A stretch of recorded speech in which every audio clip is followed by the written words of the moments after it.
Terre des Urungu depuis plus de 3 siècles, Apomande va vivre une nouvelle page de sa culture, de sa tradition et de son histoire.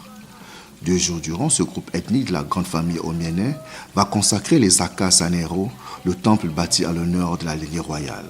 Hautement représentée, la chefferie Urungu attendait impatiemment ce jour mémorable. Attachée à ses valeurs ancestrales qui guident et fondent son implication et ses actions à l'endroit de sa communauté, un digne fils du pays porte haut l'estime de ses racines. Mais qui sont les Urungu? D'où viennent-ils?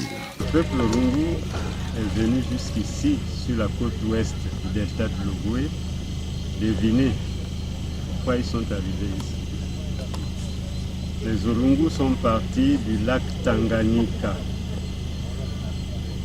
Et à partir de ce lac, ils ont constaté que l'astre lumineux se couchait de l'autre côté.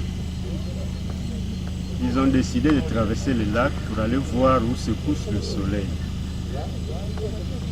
Malheureusement, lorsqu'ils arrivent de l'autre côté, c'était une illusion optique. Le soleil ne se couchait pas là. Mais ils ont décidé de continuer. Donc ils ont traversé collines, plaines, monts et vallées, forêts de l'Afrique centrale pour arriver jusqu'à la côte ouest du delta de l'Ogooué.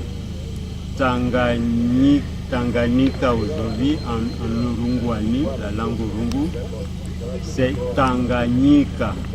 Anyika, ce sont les tourbillons provoqués par le coup de pagaie. Inyika, c'est le tourbillon qui provoque le coup de pagaie dans l'eau. Et donc les Urungu sont arrivés jusqu'au département de Benje pour voir où se couche le soleil. Au premier soir, la cérémonie de consécration de l'Esaka Sanero débute par une procession dirigée par le roi, les membres du conseil traditionnel et les notables de la communauté Urungu.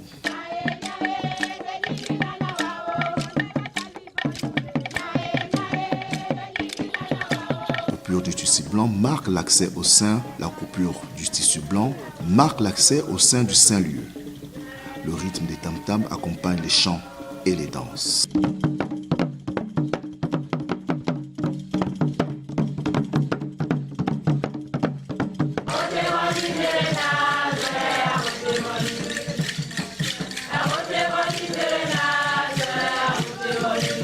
La réjouissance est à son comble, un rêve devenu réalité. Le jour tant attendu est célébré dans la pure tradition Urungu.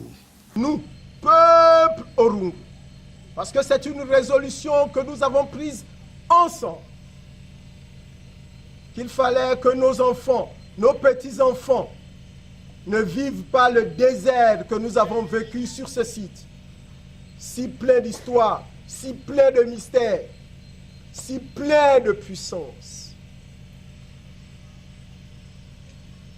Et puis, dans cette recherche de moyens, de volonté déterminée à avancer, à assumer sa culture, à assumer sa spiritualité, à assumer son histoire, il faut le dire sans gêne aucune, bien au contraire. Nous avons reçu l'aide d'un homme, un frère, fils d'une femme Urungu. Au cœur de notre contribution, il y a le refus de l'égoïsme, du mépris de nos valeurs culturelles et spirituelles. Les valeurs occidentales ne sauraient, à être seules, porter le destin de l'humanité.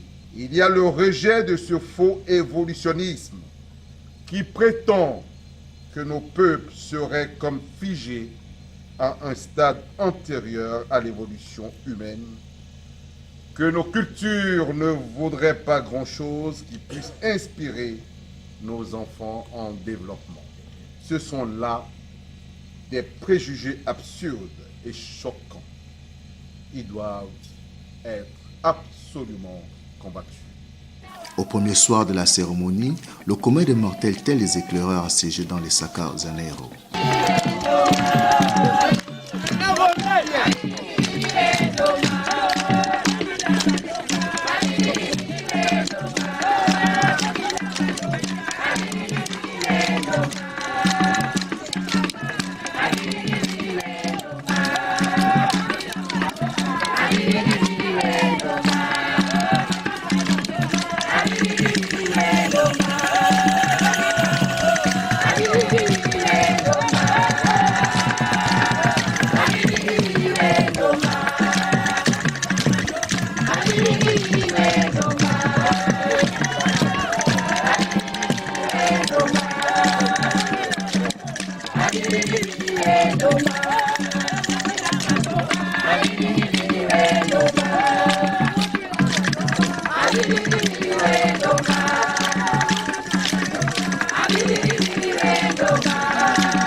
deuxième et dernier jour, les reliquaires sont présentés et introduits dans le lieu qui leur est désormais consacré.